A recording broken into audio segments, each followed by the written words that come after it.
Les entrepreneurs qui font demain sont dans Bismart l'émission avec Société Générale.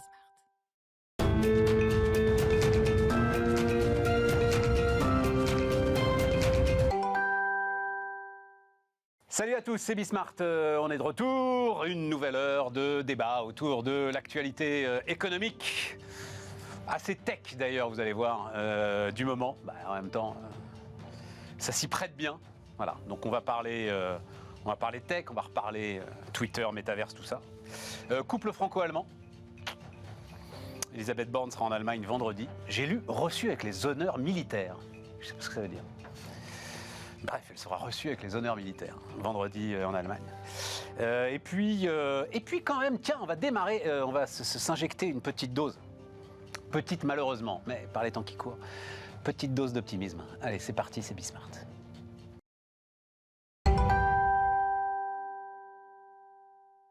Donc, autour de la table, Mathieu Courtecuisse. Salut Mathieu. Salut Stéphane. Président fondateur de SIA Partners. Et aussi d'ailleurs président du Syntec Conseil. Pour combien de temps encore ? Alors je ne sais plus exactement, mais encore un certain temps. Ah, encore un certain temps.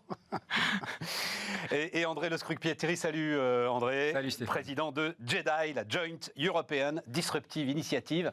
Alors là, il y a le synthé, la France moteur de l'Europe. C'est l'analyste, le stratégiste de JP Morgan Asset Management, qui s'appelle Vincent Juvin, qu'on connaît bien, un gars très très sérieux d'ailleurs, qui nous a fait ce bonheur. Enfin, qui, moi, m'a fait ce bonheur quand j'ai ouvert le journal L'Opinion, je crois que c'était il y a 2 jours. La France est l'avenir de l'Europe et son prochain moteur. Ça commence bien, hein ? D'une part, sa démographie est beaucoup plus dynamique que celle de l'Allemagne, ça on le savait, avec un taux de fécondité de 1,8 enfants par femme contre 1,5 en Allemagne. D'autre part, et là, c'est un peu challengé quand même, hein. Donc Vincent écrit ça, d'autres sont pas d'accord, à commencer par notre conseil d'analyse économique. D'autre part, sa productivité horaire est supérieure à celle de l'Allemagne, 47,7 € en moyenne contre 44,9 sur les années 2000-2019. C'est pourquoi, dit-il, la France a vocation à être le premier contributeur à la croissance de la zone euro. Au cours des 10-15 prochaines années, nous anticipons, c'est là que ça se dégrade un peu quand même, une hausse de 1,5% de son PIB annuel en moyenne. Il va falloir s'en contenter, hein, mais ça, on le sait. C'est beaucoup mieux que l'Allemagne, cela surperforme la zone euro, mais les États-Unis continueront à avancer plus vite que l'Europe. Mathieu, comment tu regardes ça ? Je pense que ça fait quand même longtemps qu'on sait que la France a une série d'atouts à sa disposition. Donc la question du potentiel de la France, je pense qu'elle est difficile à remettre en cause. La réalité, c'est quelles sont les natures de politiques publiques qu'on est capable de mettre en œuvre pour accompagner ce potentiel. Alors il y a aussi un problème structurel à la baisse de la croissance potentielle qui ne fait que s'accentuer. Sur le volet démographique, on a une croissance démographique évidemment qui est incontestable, qui est un peu supérieure au reste de l'Europe.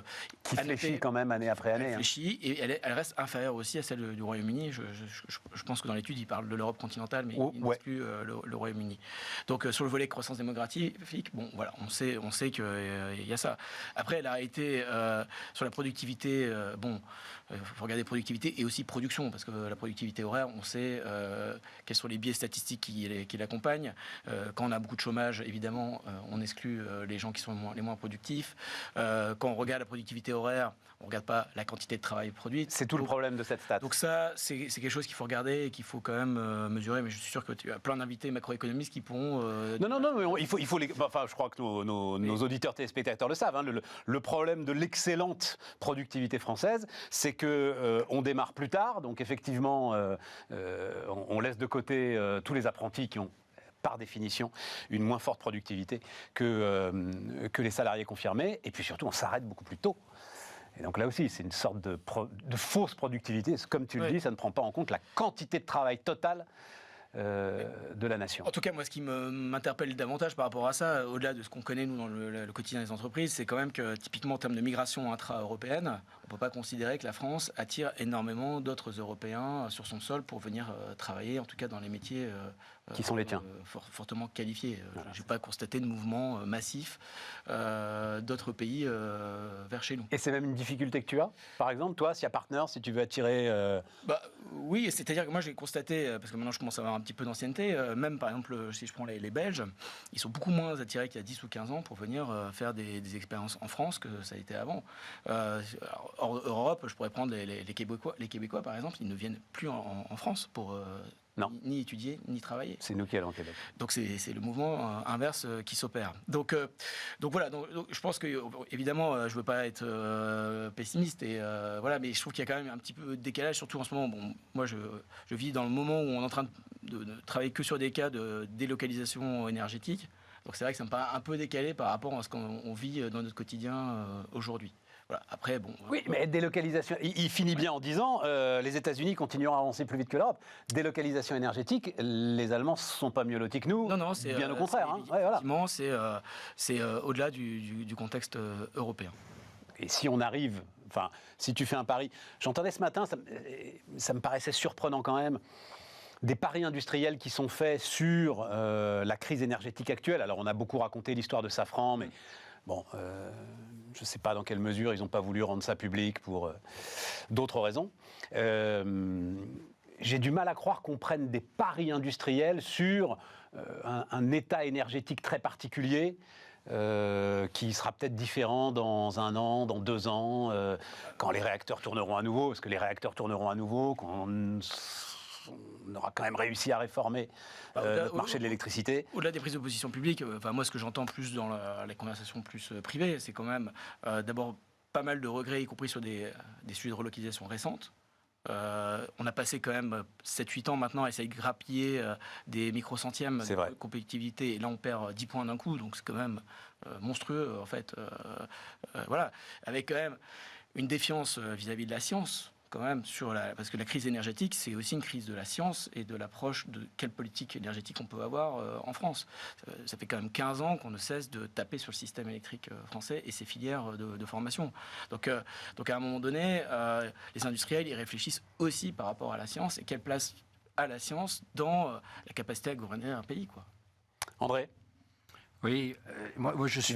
Tu vas nous tuer le truc aussi, toi. Pas du tout. Je pense. Remets-nous le beau sourire de Vincent Juvence là, pendant que. Vas-y. Non, mais voilà. Ça me fait penser comme ça à une économiste que je ne citerai pas, qui en Europe, qui à Bruxelles est devenue très célèbre parce qu'elle avait écrit un livre de Brussels Effect, disant que en fait Bruxelles et la réglementation européenne étaient au cœur de toutes les réglementations mondiales et que grâce à ça on a fait en fait un pouvoir extraordinaire. Elle était évidemment invitée à tous les colloques, les commissaires l'adorent, mais il faut faire un petit peu attention. C'est que j'aurais dû effectivement, comme le disait Mathieu, c'est comme avec la French Tech, on ne se compare pas à Londres, à Munich, à Berlin, la vraie compétition avec les États-Unis, avec la Chine. Et donc dire qu'on est mieux que l'Allemagne, qui aujourd'hui est le pays malade de l'Europe, est très profondément malade, parce qu'il va se prendre la désindustrialisation encore plus fort que nous. Nous, on a un peu moins à désindustrialiser, qui a fait un pari stratégique totalement perdant. Donc se comparer à l'Allemagne, je veux dire, c'est se comparer vraiment au pire élève de la classe actuelle. Et je pense que c'est pas très rassurant. Moi, ce qui m'inquiète toujours avec ce genre de statistiques, c'est que ça va donner une fausse impression de confiance à certains gouvernants. Et je crois que dans beaucoup ça a déjà de domaines, commencé, tu sais. Ce qu'on ne fait pas assez, il ne s'agit pas d'être négatif, il ne s'agit pas d'être pessimiste, mais il s'agit d'être lucide. Que ce soit sur l'espace, où j'entends encore qu'on a une puissance spatiale. Je rappelle que Elon Musk va lancer 60 fusées cette année. Nous en allons lancer 2. Donc, est-ce qu'on imagine ce qu'on est ? Donc, quand on dit qu'on a une puissance de tel ou tel domaine, soyons déjà réalistes. Et c'est ça qui, normalement, devrait créer le boost et les politiques publiques qui ne sont pas des politiques d'annonce. Deuxième chose, quand même, le sujet de la migration. Qu'est-ce que ça serait si l'Allemagne n'avait pas accueilli 1 million de migrants en 2015 ? Ça serait bien pire encore. Donc ça aussi, ça ouvre le sujet de cette fameuse immigration sélective, que d'ailleurs... Là, pour le coup, elle n'était pas du tout sélective. Enfin, le Wirtschaftendast, là... elle était quelque part sélective, puisqu'en fait, les premiers qui sont partis de Syrie, c'est plutôt les partis les plus... donc, ils ont quand même récupéré énormément d'ingénieurs, de médecins, de profs. Certes, c'est des gens qui arrivaient sans aucun bagage culturel, linguistique, etc. Mais là, pour le coup, l'Allemagne a mis les moyens, et aujourd'hui, la plupart de ces gens-là, ils parlent un allemand bien meilleur que la plupart des Français le parlent au bout de leur éducation secondaire. Donc, non mais c'est comme ça qu'on réussit aussi l'intégration, c'est comme ça que ça devient des éléments productifs de la société. Et je pense que ça doit nous faire ouvrir ce débat sur la... Enfin, je fais ce petit coup de gueule parce que moi, je viens de subir actuellement dans ma propre organisation le fait qu'on fait des coups de rabot sur certains pays, notamment d'Afrique du Nord, des gens extrêmement qualifiés, tout simplement parce qu'on a décidé de fermer les vannes à tout le monde. Aujourd'hui, les ingénieurs, c'est un data scientist que j'arrive pas à faire venir de Tunis. C'est incroyable. Et ça va me faire perdre. Mais comment ça, t'arrives pas à le faire venir de Tunis ? Parce qu'aujourd'hui, la réglementation... Mais tu lui donnes un boulot Je lui donne un boulot, je lui donne un CDI, je lui donne une garantie, je donne une garantie d'hébergement. Aujourd'hui, la préfecture d'Ignette.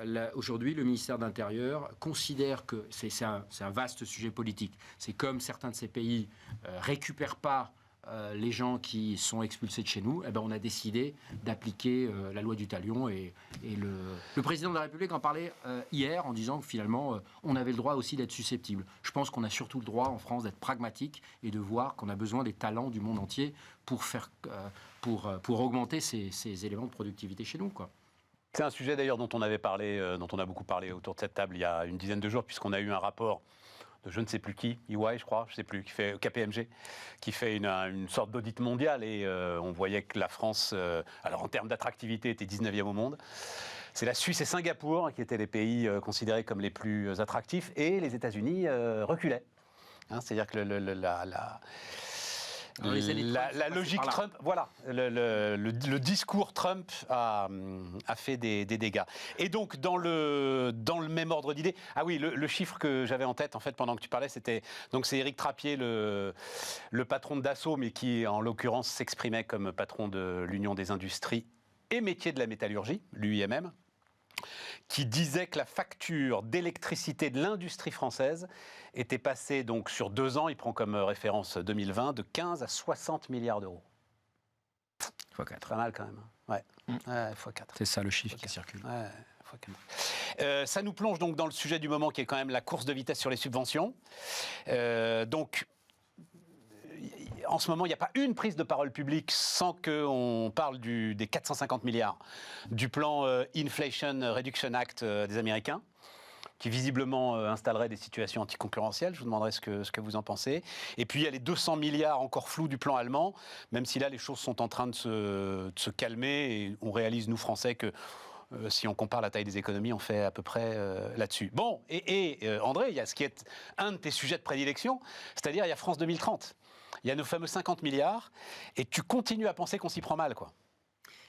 Je pense que... tu as écrit un point de vue dont on va peut-être voir dans les échos là-dessus. C'est une question de mesure. Plus d'argent est toujours mieux que moins d'argent, c'est évident. Et j'enfonce une porte ouverte en disant ça. Mais je voyais, il y a 2 jours, il y a eu un premier bilan tiré de France 2030. Donc c'est ce fameux programme qui est censé préparer la France à la décennie qui vient, notamment avec des vraies priorités, pour la première fois, des vraies priorités scientifiques et technologiques pour construire sur ce que disait Mathieu tout à l'heure.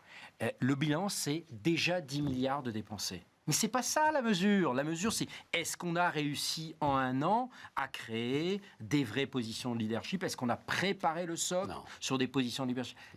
Aujourd'hui, la politique publique, c'est le nombre de milliards qu'on déverse. Ça ne peut pas être ça parce que d'autres vont nous prendre à notre jeu. Et les États-Unis sont en train de le montrer.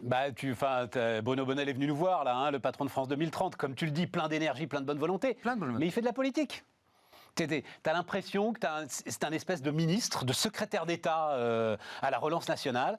Et donc l'idée, c'est les territoires. Mais quand quelqu'un aura vraiment le courage de dire que 65 pôles de compétitivité en France, c'est probablement 55 de trop. Mais bien sûr. Quand on aura le courage, regardez je pense qu'on va parler à nouveau du couple franco-allemand, de dire si on veut véritablement être leader, il faut savoir faire des choix là où on veut être leader nous, là où on veut être leader avec nos alliés les plus proches, c'est-à-dire les Européens, là où on veut être leader avec nos alliés plus étendus, les États-Unis, et là où on veut la concurrence totale, parce que ça ne sert à rien de faire des t-shirts chez nous en France, ou des masques. Eh bien non, on a commencé par les masques parce qu'on pensait que le Doliprane et les masques, c'était un outil de souveraineté. On se rend compte aujourd'hui que, 90, 95 15% des pauvres sociétés qui sont rentrées dans la production de masse sont toutes en faillite parce qu'évidemment, sur le long terme, ça ne tient pas. Et en fait, cette réflexion stratégique sur qu'est-ce qui est essentiel, c'est vraiment c'est ça que devrait être le cœur de l'État. C'est une réflexion, je suis peut-être idéaliste, mais c'est une réflexion à 2, 3, 5 ans, et ça devrait être encore plus. C'était les années de l'or, c'était un peu ça. Et tu ne peux pas avoir à ce moment-là 30 programmes et, comme tu le dis, 55 pôles de compétitivité. Et pourtant, je pense que Macron avait bien vu le truc dans son discours d'octobre 2021 qui a lancé le programme France 2030, donc ça fait déjà un an. Alors on me dit oui, mais ça fait qu'un an. Je rappelle quand même qu'on a fait un vaccin qui a probablement sauvé l'humanité en partie en 8 mois, entre mars 2020 et octobre 2020. Alors on n'y croyait pas. Situation particulière quand même. Peut-être, mais la situation dans laquelle on est, avec des prix de l'énergie, avec une désindustrialisation. Moi, j'ai grandi, une partie de mon enfance, c'était Forbach, donc les bassins qui ont été très sévèrement touchés dans les années 70 et 80. Je pense qu'on est en train de vivre au moins la même vague de désindustrialisation. Et c'est pas juste BASF qui est en train de partir sur la chimie de base. Quand on voit que Northvolt, qui était un peu l'enfant chéri, qui est la grande méga-factory suédoise, qui est aujourd'hui leader largement incontesté en Europe sur les batteries électriques, pense à un sujet plus prospectif que ça, c'est difficile, qui vient d'annoncer que malgré toutes les subventions qu'il a reçues, il ne fera pas son usine en Allemagne, mais la fera aux États-Unis. Je pense que là, le symbole, il est immense. Ils ont annoncé ou ils se posent la question. Ils ont annoncé. Ah, ils ont annoncé, t'as vu le truc? Bon, oui, enfin bon, bref. les décisions peuvent toujours être remises en cause. Mais ça montre bien qu'aujourd'hui, la désindustrialisation, comme le disait Mathieu, on a fait un petit peu. Oui, il y a eu quelques mesures structurelles, mais il y a eu beaucoup de claquettes, il y a eu beaucoup de discours. Le discours du président a changé. Il a eu un vrai impact sur les dirigeants des grandes sociétés du monde. Il y avait le fameux sommet tous les ans organisé à Versailles. Choose France. Choose France, qui était de manière assez très, très, très maligne, fait juste avant Davos. Donc, tous les grands dirigeants de cette planète, avant d'aller à Davos, faisaient une étape à Versailles, ce qui est quand même toujours sympa de dîner à la Galerie des Glaces. Et ça a eu un vrai impact. Ça a changé l'état d'esprit. Hein. France is open for business. Oui, enfin là, la réalité des chiffres fait que moi, je suis extrêmement inquiet.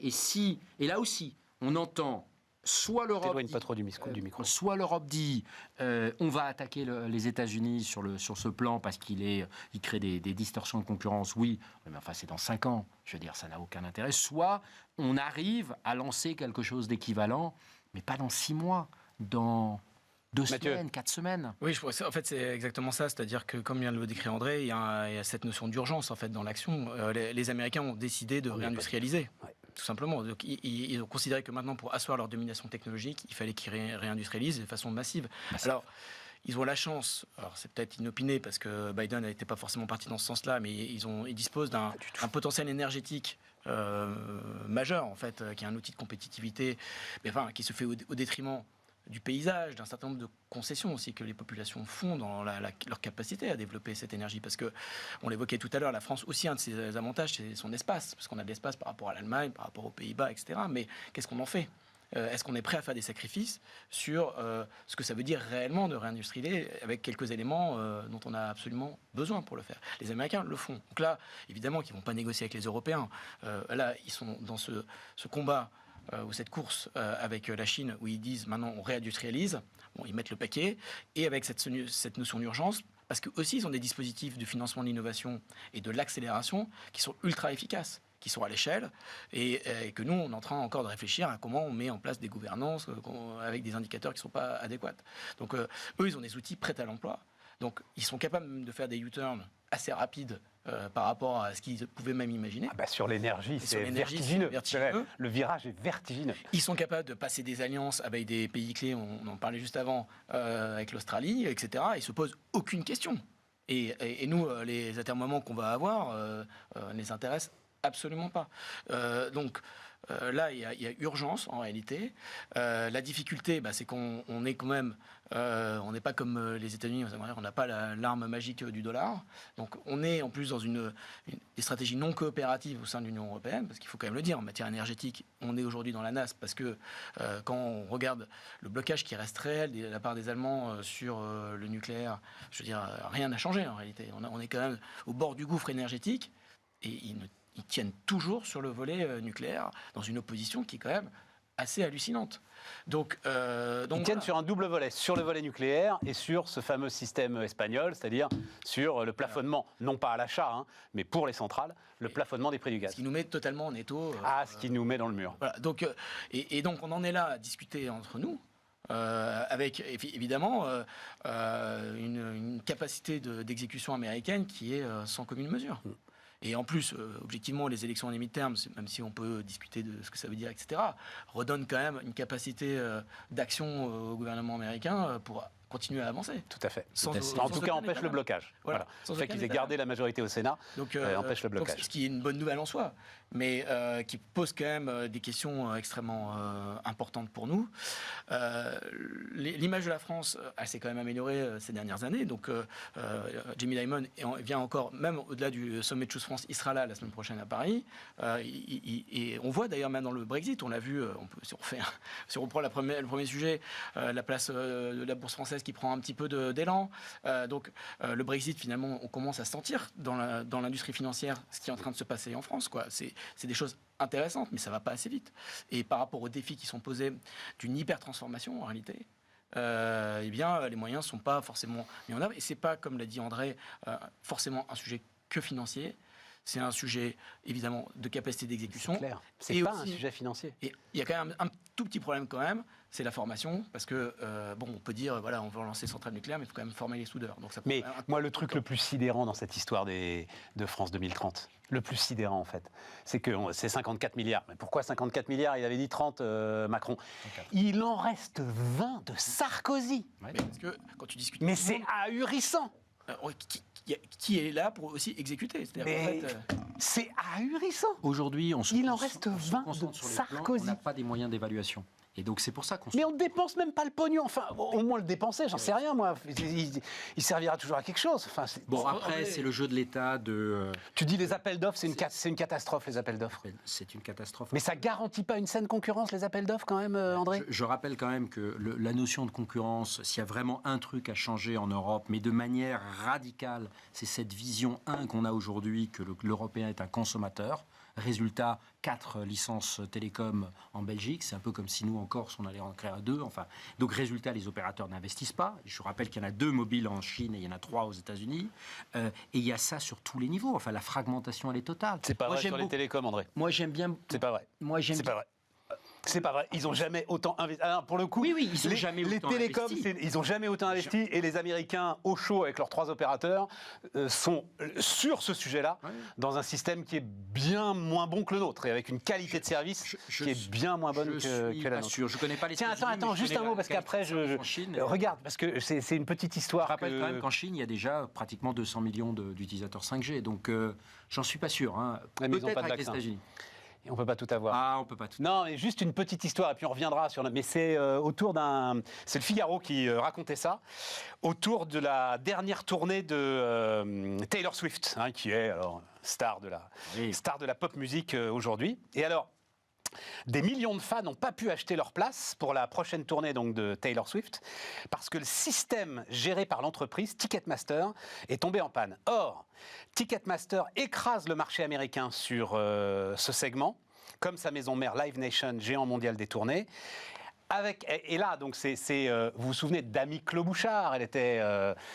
sénatrice, je crois, du Minnesota, donc candidate républicaine face à Donald Trump, avec un pouvoir de marché qui l'isole des pressions concurrentielles, ce qui peut entraîner ce type de défaillance dont les consommateurs sont victimes. Il y a plusieurs élus qui demandent, notamment autour de cette histoire, des enquêtes sur ce qui se passe en termes de concurrence aujourd'hui aux États-Unis.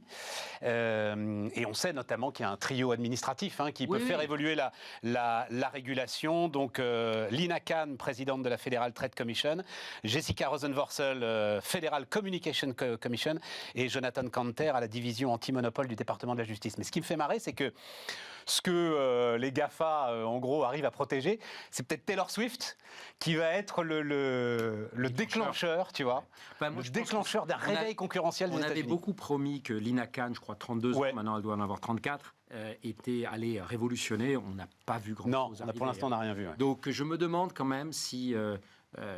si finalement, là, pour le coup, Biden et Trump, un peu même combat, c'est Make C'est pour ça que America je te dis, Great Again, c'est Taylor Swift qui va... Non, mais c'est sûr qu'aujourd'hui, mais c'est pour ça que ce sujet de monopole et de concurrence faussée, il est assez connu aux États-Unis depuis quand même depuis bien longtemps. Je rappelle les parts de marché, que ce soit sur l'e-commerce ou la truc. Donc ça, oui. Mais est-ce qu'on n'est pas, voilà, on a à nouveau un balancier qui est excessif dans les deux sens. D'accord, mais quand même. Je suis pas sûr que le rôle de la concurrence soit vraiment de passer des mois et des mois sur créer un chargeur unique, parce que ça fait politiquement bien, mais en plus c'est des chargeurs qui sont créés en Chine, donc je vois. Enfin, j'ai l'impression qu'on pose les mauvaises priorités. Je crains qu'on ait une commission qui est très juridique. Et donc, je pense que la réponse à l'IRA, donc le Inflation Reduction Act, va être juridique, alors que ouais, ça va être devant l'OMC, alors qu'en fait, mais ça n'a aucun intérêt. Je veux dire, dans 5 ans, on y sera encore.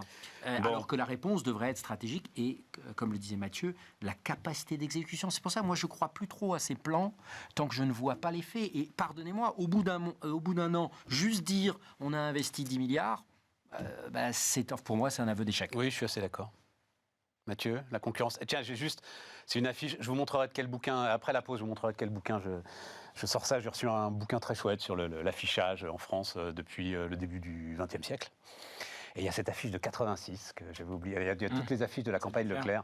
J'adore ce slogan. Tout ce que Leclerc n'a pas le droit de vendre, vous est vendu trop cher. Bienvenue dans la France des supermarchés. Mais attends, il a fait péter tous les monopoles. Son premier combat, c'était sur l'essence. Et après, il y a eu, face à Bruxelles d'ailleurs, hein, c'était Bruxelles qui ne voulait pas que les supermarchés vendent de l'essence. Enfin, il n'avait pas le droit de le vendre moins cher que les stations-service. C'était ça le sujet. Mais, mais au même prix que les stations-service. Il ne faut pas accuser Bruxelles de tous les maux. Il s'est arrêté, c'est la pharmacie qui a été le truc. Tiens, ça nous amènera à ton sujet de développement d'ailleurs, la pharmacie. Et on fera ça. Là, c'est le monopole que Leclerc n'a pas réussi à enfoncer, ça, malgré 10 ans de combat. On marque une pause et on continue à débattre.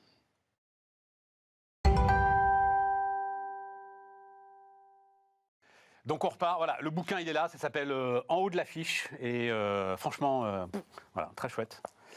Je vous l'offre pas parce que je veux le garder. Ouais, j'adore, une pub Volkswagen, c'était les pubs Volkswagen des années 80, mais c'est les plus belles. Et donc tu vois un gars qui est vraiment le nez dans le capot, tu vois, il a ouvert le capot, il regarde le moteur de la Volkswagen, et le slogan c'est Parano. Voilà, non, tu regardes pas, ça ne tombe pas en panne une Volkswagen. C'était une autre époque. Oui, et donc, Mathieu, parce que c'est aussi entreprise en croissance, hein, SIA Partners, mais ça m'intéresse. Donc, tu annonces la création d'une division dédiée au Life Science Consulting. Qu'est-ce que c'est que le Life Science Consulting? Et tu le fais en parallèle d'ailleurs d'une acquisition importante aux États-Unis. C'est cette acquisition aux États-Unis fait qui te fait lancer la division. Là. Raconte-nous un peu le oui, alors c'est vrai qu'on est obligé de le faire aux États-Unis parce que le marché est beaucoup plus profond aux États-Unis aussi, si on doit le comparer avec la France pour faire un petit lien avec ce qu'on vient d'évoquer. En gros, c'est pour travailler sur toute la chaîne de valeur de la construction d'un produit pharmaceutique. Donc ça peut être du diagnostic, du test, des thérapies géniques, de la microbiologie, etc. Enfin, c'est vraiment l'ensemble des natures de traitements qui sont possibles, les vaccins aussi évidemment. Et là, l'enjeu, c'est d'assister les pharma, les académiques, les autorités de régulation, les biotech, de la phase 1 jusqu'à la phase 3, pour la rendre la plus efficace possible, pour aussi obtenir les financements non dilutifs auprès de la BARDA, de la DARPA. Et puis ensuite, de pouvoir les déployer de façon industrielle avec des procédés qui sont mis sous contrôle qualité. Et ça, c'est extrêmement important parce que, évidemment, nous, aujourd'hui, on se retrouve avec en gros 40 à 50% de part de marché sur les dossiers qui sont préparés vis-à-vis de la BARDA aux États-Unis. La BARDA, elle accepte des dossiers qui viennent de n'importe où dans le monde, hein, donc on n'est pas obligé d'être américain pour pouvoir bénéficier de ça. Donc nous, l'idée qu'on a, c'est de construire une équipe qui soit mondiale, en fait, qui permette d'accéder au marché qui est le marché principal en la matière, c'est-à-dire les États-Unis, et aussi de travailler à la logique de réindustrialisation. Parce que en fait, transférer une usine pharmaceutique d'un pays à un autre, c'est pas comme dans l'automobile, c'est beaucoup plus compliqué. Ça nécessite de travailler sur les procédés en local et donc ça nécessite toute une série de méthodologies. Donc c'est ça qu'on va faire. Donc l'idée pour nous, c'est de couvrir en gros l'ensemble du monde occidental dans cette logique où la réalité, c'est qu'aujourd'hui, sur les 30 traitements pharmaceutiques qui représentent 80% du revenu de ce monde-là. Ça va tomber de façon massive d'ici 2030. Et donc, il va y avoir une accélération de l'innovation en la matière. Tu veux dire, il y a une nouvelle falaise de brevets là, qui arrive en gros, c'est 2030. Devant les gros labos. Ouais. Ça, c'est vraiment hyper important. Ça, c'est le premier point. Avec d'ailleurs des enjeux d'industrialisation. C'est-à-dire que derrière les génériques, ça part en Inde, de façon extrêmement basique. Mais voilà, donc ça, c'est un premier élément. Et nous, en fait, on pense aussi qu'il y a des ruptures technologiques avec maintenant l'adoption à l'échelle de l'ARN messager qui va permettre d'accélérer ça. Parce qu'en gros, aujourd'hui, pour développer une nouvelle drogue, ça coûte entre 800 et 1 milliard. D'accord ? Celle qui fonctionne, ça coûte moins de 200 millions.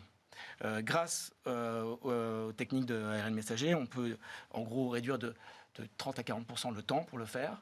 Et donc, on augmente assez fortement la probabilité de succès. Donc, c'est un modèle économique qui va fortement changer, avec aussi une dichotomie entre les boîtes cotées et les biotech. Avec cette logique permanente d'acquisition. Donc, nous, on est ravis de travailler évidemment là-dessus. Donc, c'est une équipe qu'on a récupérée dans le nord-est américain, donc entre Boston et Washington, pour aussi le développer à l'échelle mondiale.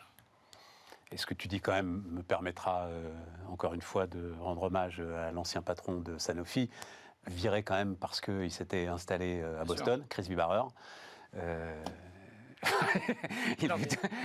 Ce que tu décris là, il le décrivait il y a 10 ans, Vibarer. Pour faire le lien avec ce qu'on évoquait juste avant, il faut se rendre compte qu'aux États-Unis, on forme plus de bio-ingénieurs que de codeurs.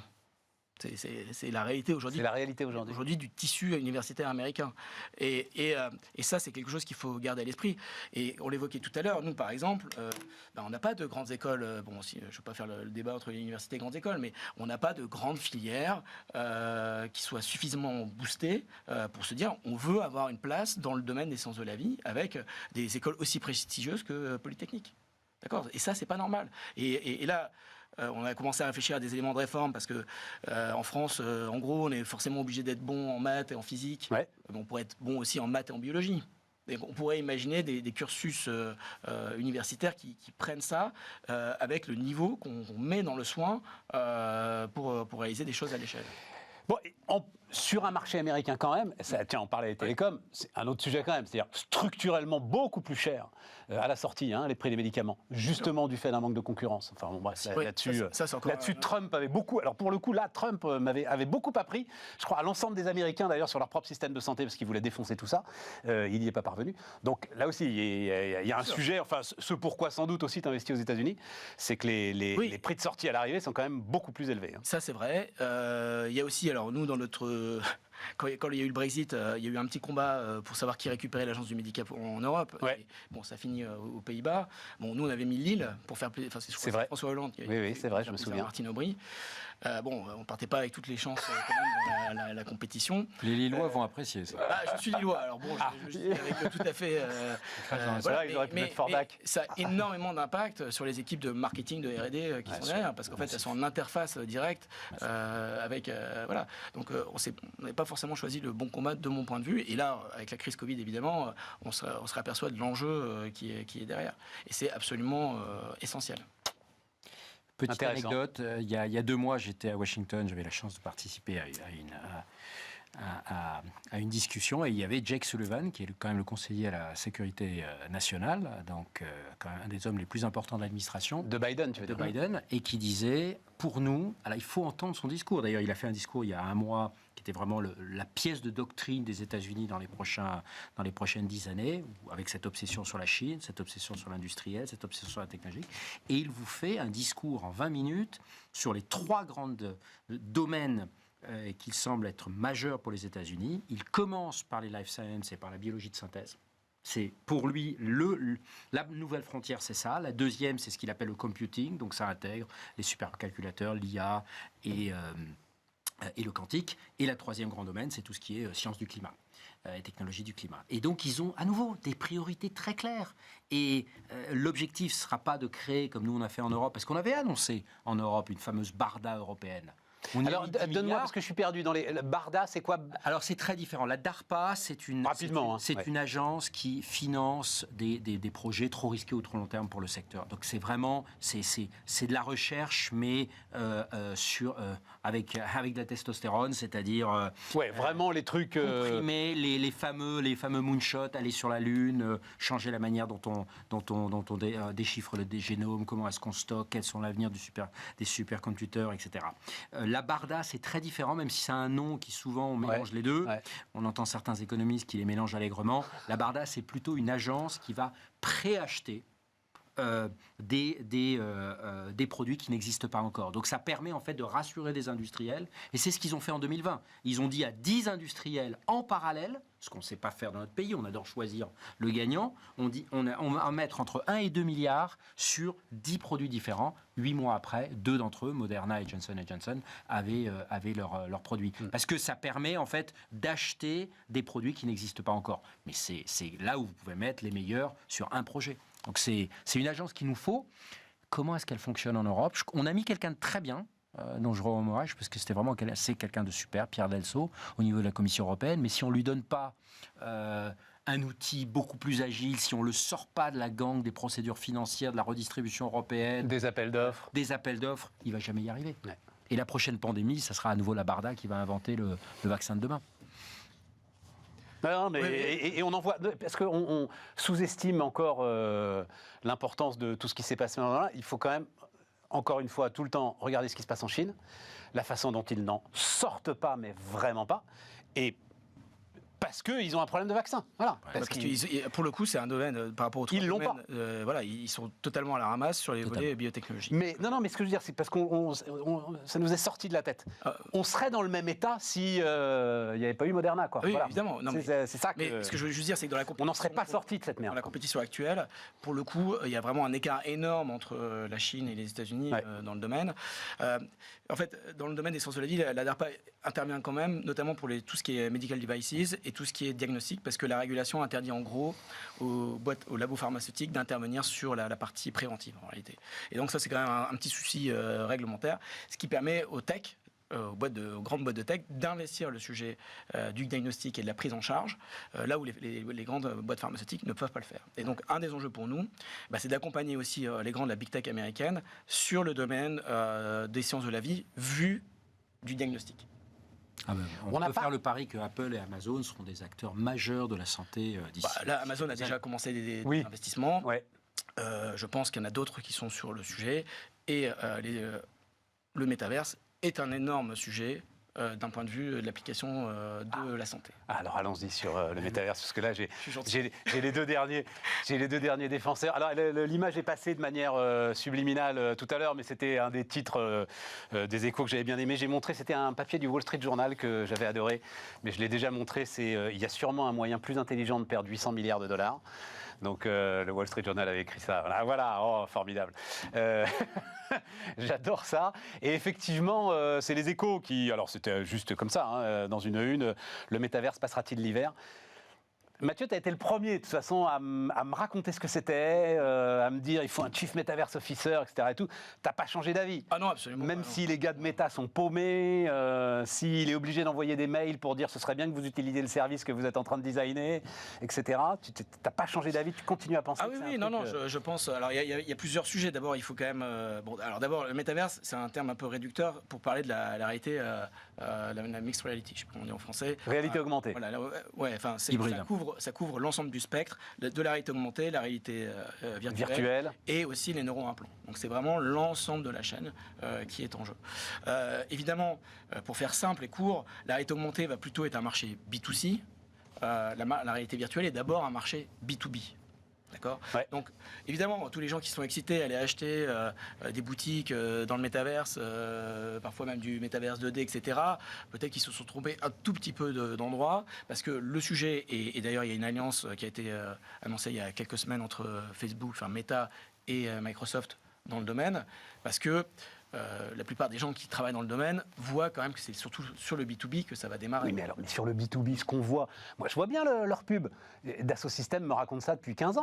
Bien sûr. Non, mais Dassault Systèmes fait pas. Ils ont jamais dit qu'ils faisaient du métaverse. Ils disent qu'ils font du jumeau numérique. Du jumeau numérique, ben voilà. Mais bien sûr, il n'y a pas de souci. Mais oui, mais il n'y a pas besoin d'aller mettre 10 milliards ou 30 ou 40 points. Ça dépend ce que tu veux développer comme application, parce que derrière, il y a des applications, parce que dans le B2B, ça ne veut pas dire que tu t'adresses uniquement à des chirurgiens. Tu vois, il y a aussi... Non, tu fais des avions, tu fais tout. Tu fais tout en jumeau numérique. Non, ce que je veux juste dire, c'est que évidemment. dans le B2B, et c'est quand même une des ambitions principalement de Microsoft, c'est d'équiper toute personne qui télétravaille, par exemple. Tu vois, c'est pas juste le chirurgien de précision ou l'industriel qui va faire une intervention de maintenance à distance via des jumeaux numériques. On est sur un spectre quand même un peu plus large. Ça ne veut pas dire que c'est un petit marché sur le B2B. Donc, un des gros sujets dans la réalité virtuelle, c'est la réinvention de l'espace de travail. Ça, c'est un vrai sujet. Alors, tu évoquais, sous le ton de la plaisanterie, le fait que chez Meta, Zuckerberg avait demandé à tout le monde, y compris nous, tous les consultants chez nous qui travaillent dans cet écosystème-là, on leur demandait de passer 1 à 2 heures par jour en réunion. Voilà. C'était devenu une obligation. Ouais. D'accord. Alors d'abord, vu d'ici, il faut quand même comprendre que l'intensité du télétravail aux États-Unis n'est pas du tout comparable avec celle qu'on vit ici en Europe. Hein. Il y a des gens qui sont en full télétravail. On pourra reparler aussi d'Elon Musk. On va en dire un mot. Ouais. Donc le sujet quand même, il y a quelque chose qui est vraiment transverse, qui est vraiment la réinvention de l'espace de travail. Okay. Moi, à titre personnel, je veux plus de téléphone. Je veux plus de laptop, ça me saoule. Je trouve que c'est vraiment pas adapté. Et il y a plein de façons de faire. Et tout ça va être travaillé avec les lunettes, avec des casques, avec des hologrammes. Et tout ça nécessite quand même des investissements très importants. Et je ne suis pas sûr qu'à la mesure de Dassault Systèmes, tout seul, ça soit possible. Je comprends. Donc après, dessus, il y a des verticaux. En plus, leur sujet à Dassault Systèmes, il est très clairement sur la production. Bien sur la santé, exactement. Mais il est très clairement sur la production. Ils n'ont pas du tout les ambitions que tu décris là. Voilà. Donc il y a tout pour faire un monde. Hein. Donc voilà. Donc ça, il y a pas. Oui, mais alors je comprends, puisque tu me dis qu'il y a Microsoft dedans. À ce moment-là, le problème de Meta est peut-être ailleurs. C'est que Meta a aucun contact avec, enfin, mis à part la régie publicitaire, a aucun contact avec le B2B en fait. Mais Meta n'est pas une boîte de B2B. Et alors Microsoft l'est. Meta, non. Donc c'est là qu'ils vont avoir un problème. Il y a 2 défis. C'est-à-dire qu'en fait, on combine des plateformes numériques avec des accès physiques. C'est-à-dire qu'on a besoin de matériel pour rentrer dedans. Donc pour Meta, qui n'avait pas forcément un historique de fabrication de devices, c'est évidemment un challenge. D'accord. Donc là, je ne sais pas si vous avez eu la chance de tester les Quest 2, ils sont vachement bien. Mais bon, c'est quoi les Quest 2 ? C'est les nouveaux casques de Meta. Réalité augmentée, ouais, d'accord. Il y a un mois, mais là, tu vois, la version précédente, elle était à $300, celle-là, elle est à 2000. Et sur le Lens, on est à pratiquement 4000. D'accord. Donc on n'est pas forcément dans l'adoption totalement démocratique. D'accord.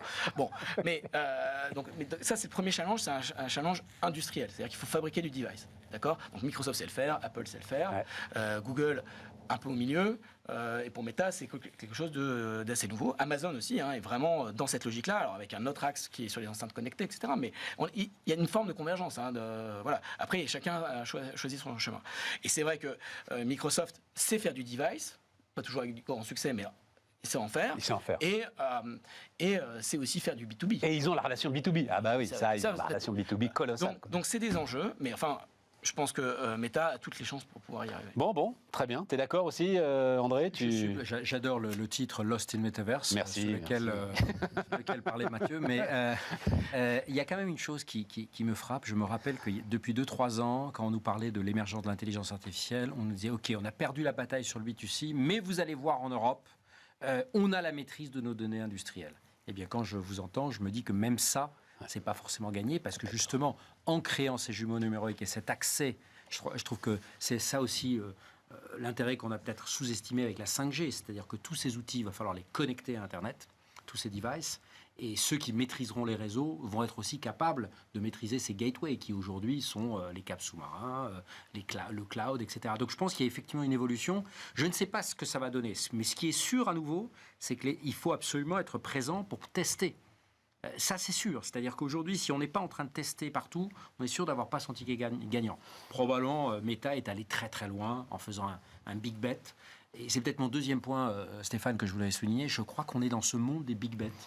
Je crois qu'aujourd'hui, on se rend compte, il y en a certains qui marchent très bien, voire extrêmement bien comme SpaceX et Tesla. Certains qui probablement vont mal se terminer. On va sûrement parler de Twitter. Bah vas-y, allons-y. Non, peut-être, ou Meta. Mais ce qui est sûr, c'est qu'en ne testant pas ça, on est sûr de ne pas être là dans le monde de demain. Et je crois qu'on sous-estime. Alors, et l'énergie va peut-être être ce coup d'accélération qui va vraiment nous projeter. Le Covid nous a poussé dans un autre monde du travail. On nous promettait le monde nouveau. En fait, la seule chose qui a changé, mais c'est massif, c'est la relation au travail. C'est quand même massif. C'est en fait notre interaction 8 heures, 9 heures, 10 heures. Ça, je pense qu'on le sous-estime. Et deuxième chose, et c'est pour ça que ces sujets d'immigration, etc., tout ça participe à ça. Et la deuxième chose, c'est ces paris technologiques. Parce qu'on est dans une incertitude qui fait que si on ne fait pas ces paris-là, on est sûr de perdre. Et je pense que l'état d'esprit, pour l'un comme pour l'autre, est un esprit qu'on a intérêt en Europe à regagner très très vite. Tu vas rajouter un truc, oui, Mathieu, en fait, avant qu'on dise un mot de Twitter.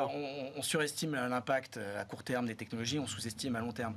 Quand je vois tous les tocards qui disent qu'Apple n'a jamais rien inventé à part l'iPhone, bon, juste Apple Pay, c'est le deuxième moyen de paiement au monde maintenant. Voilà, c'est derrière Visa. Non, et puis les montres, c'est quoi? Alors tu sais, parce que dans cette émission-là, la phrase est sortie la semaine dernière. J'ai dit oui, et Denis Pépin n'a rien inventé à part la machine à vapeur. Parce que dire que même cette phrase, t'as rien inventé à part l'iPhone, qui porte la troisième révolution industrielle, c'est ahurissant. Non mais il y a on parlait du NFC, plus personne n'en parle. Mais enfin, sauf qu'en fait aujourd'hui, tu vois, un acteur comme Apple récupère tout. Ouais. Et en fait, c'est hyper important dans ce qui est en train de se passer. Donc, faut regarder, parfois, on attend aussi de ces groupes, et c'est dans leur communication, on attend peut-être beaucoup trop vite, mais la réalité, c'est que derrière, il y a des lames de fond. Et voilà, donc après, on ne dit pas, ça reste, il peut y avoir une forme de pari, donc il y a des échecs aussi, hein, et donc voilà, Google a fait un certain nombre d'échecs, mais il y a quand même quelques réussites aussi très sympas. Oui, mais là, enfin bon, parce que je veux qu'on dise un mot de Twitter, moi, ce qui me surprend quand même, comme tu dis, Google a fait des paris. Tu fais des paris, tu crées une division. C'était Other Activities dans le bilan. Mais tu ne prends pas ton moteur de recherche. En l'occurrence, là, tu ne prends pas Facebook, consulté par 2,5 milliards de personnes. Et on a l'impression que tu tournes la page, tu changes le nom de ta boîte. Le média le plus puissant de l'histoire de l'humanité. Et tu dis non, en fait, ça ne m'intéresse plus. C'est là où je trouve que le move est brutal, mais c'est pas comme ça que c'est vécu en interne, je pense pas. Ouais, peut-être. Alors Twitter, non, je suis pas. On va voir deux. C'est juste parce que il est quand même incroyable. Elon Musk, il y en a un. Alors je sais pas dans quel sens on va nous mettre ça. Je sais pas si on va pouvoir les deux d'ailleurs. Il y en a un où quand même il dit. Alors ouais, celui-là est magnifique. Je ne le décrirai pas pour ceux qui nous écoutent en podcast, malheureusement. Donc celui-là, il était hier, donc très très vite. C'est Donald Trump qui a une envie folle de retourner sur Twitter, mais qui peut pas, parce que s'il retourne sur Twitter, il flingue son propre réseau social dans lequel il a investi quand même un petit peu d'argent. Il fera des copies d'écran, c'est pas grave. Il fera des copies d'écran. Non, mais sérieusement, je te prends le pari qu'il va faire des copies d'écran. Il va prendre des copies d'écran de son truc et il va les mettre sur son compte Twitter et avec des liens pour faire revenir. Non, mais je sais pas quand, mais c'est ça qui va se passer. Ouais, mais ouais. Enfin bon. Et l'autre, alors je sais pas, mais j'étais quand même très surpris. Voilà. Ça, c'était ce week-end quand même. Tu t'appelles Elon Musk, tu dis bon, les mecs, on fait quoi au fait? Tu vois, tu parlais d'Apple, je le disais hier, Steve Jobs n'a jamais demandé à personne ce qu'il fallait faire avec Apple. Moi, je trouve ça, quand un dirigeant fait un truc comme ça... Je pense qu'il y a une part de rhétorique là-dessus. Je pense que... là, quand on a vu, il a déjà plus de 80 000 réponses. Hein.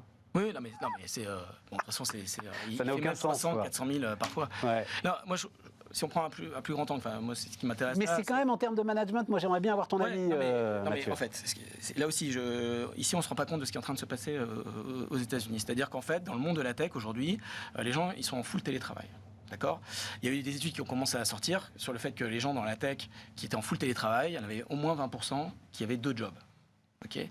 J'ai discuté avec un grand banquier il y a 2-3 semaines, américain, qui voit les comptes bancaires américains. Les payrolls, et il dit il y en a un paquet qui vont jusqu'à 6 paychecks par mois.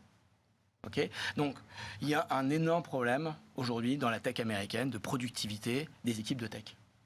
Donc ça, c'est la réalité d'aujourd'hui. Et c'est ce qui s'est passé depuis 2-3 ans. Si tu prends les effectifs de Meta, avant Covid, c'était 47 000. Là, on est monté à 90. Et là, en réduisant d'une dizaine de pourcents, on revient au mois de décembre 2021. On revient au mois de décembre 2021 en termes de staff. Et en termes de productivité, On a vachement perdu aux États-Unis. Donc, d'ailleurs, sur LinkedIn, on sortait une D'où la stat, nécessité de taper du poing sur la table. C'est pour ça qu'il fait des audits de code. C'est vrai, il veut regarder ceux qui travaillent vraiment. Donc, il y a un énorme sujet aujourd'hui, et c'est vraiment le sujet dont tout le monde parle là-bas. C'est vraiment, est-ce que les mecs travaillent vraiment? Oui, mais c'est le patron. Donc, audit de code, on le racontait. Donc, demandez à ces développeurs, vous venez avec votre best-of, en fait, les meilleures lignes. Ouais. C'est au patron de faire ça, de regarder directement. Parce que c'est son style managérial, mais il vient pas tout seul d'abord. Il vient avec une série de gens qui viennent de chez Tesla. Il n'est pas tout seul. Hein. Il est accompagné. Hein. Il n'est pas vraiment du tout seul. Et en fait, c'est pareil. Il est dans une logique de mise sous tension. C'est-à-dire que c'est pour ça qu'il annonce une offre nouvelle, le truc sur le bleu. $8. Bon. En fait, il s'en fout de savoir si ça va marcher ou pas. Il veut juste voir si les équipes sont réactives.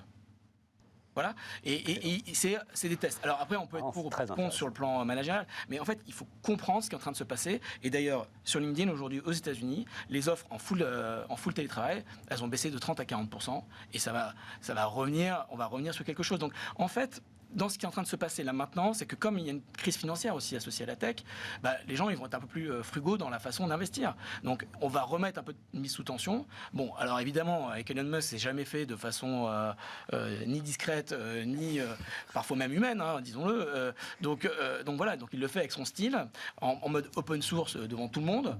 Donc c'est quelque chose d'assez un peu sidérant. Ouais. Et voilà, mais bon, ça crée de l'audience hein, apparemment, donc parce que tout le monde regarde. Ouais. Mais la question qui se pose lui, et je pense que c'est ce qu'il s'est dit, c'est est-ce qu'aujourd'hui j'ai vraiment besoin de 8000 personnes pour faire tourner cette boutique, ou est-ce que avec les 2000 ça me suffit?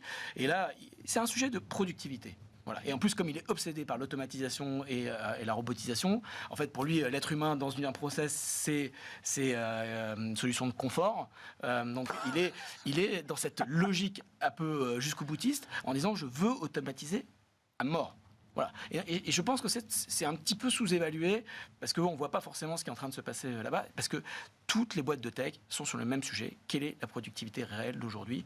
Au début, on a vanté le télétravail full-time avec des gens, on ne sait même pas qui sont, où est-ce qu'ils sont, etc.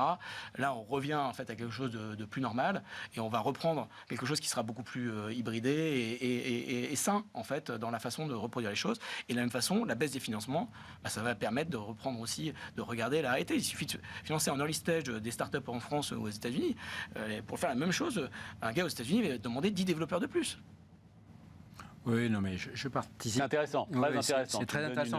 Il y a une chose où je ne suis pas tout à fait vision que j'avais pas d'accord. Je pense que le gros problème aujourd'hui de Musk, c'est qu'avec ses deux précédents paris, je crois qu'il avait une vision assez claire de ce qu'il voulait faire. Aujourd'hui, on a quand même ce sentiment qu'il navigue à vue.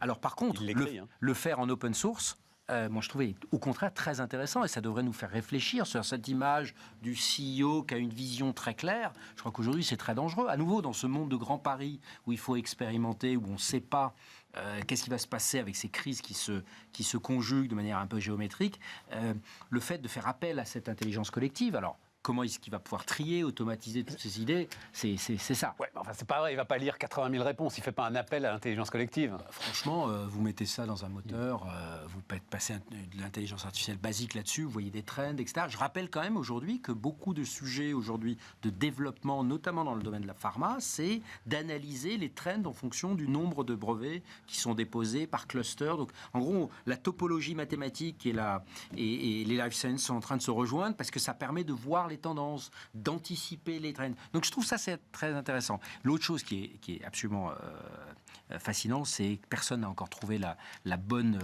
le bon compromis.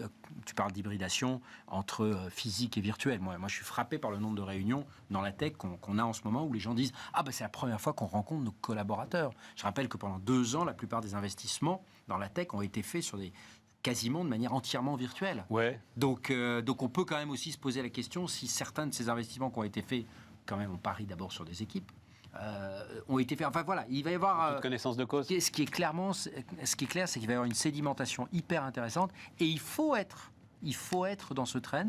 Et on accuse souvent les États-Unis de ne pas forcément être extrêmement innovants sur cet aspect-là. Moi, je trouve au contraire, ils sont en train de défricher le monde du futur, en tout cas sur le travail. Ouais. Mais avec une brutalité qui nous fait peur, quoi. Non, à la limite, la brutalité, et puis je pense que c'est des gars qui retrouvent du boulot.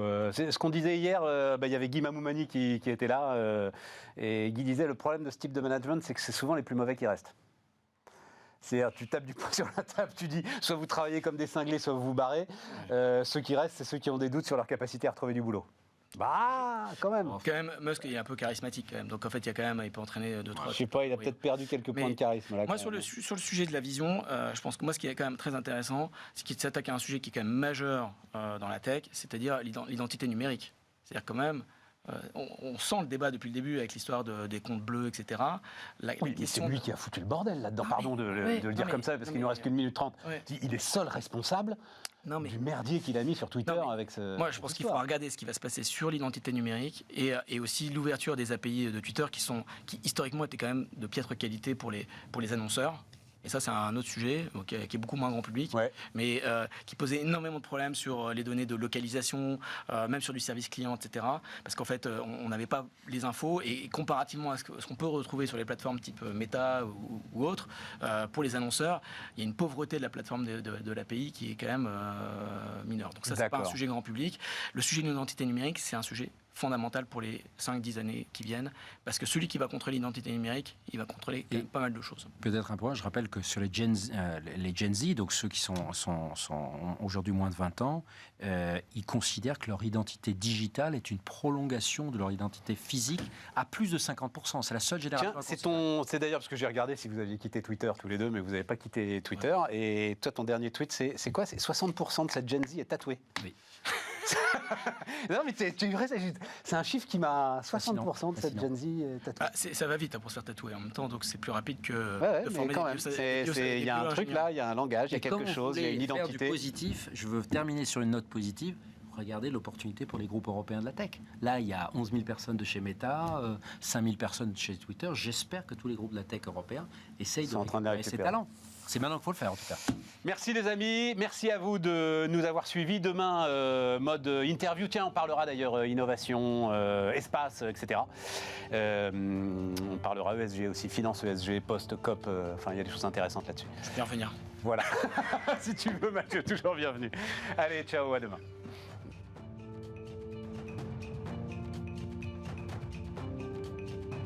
Les entrepreneurs qui font demain sont dans Bismart l'émission avec Société Générale.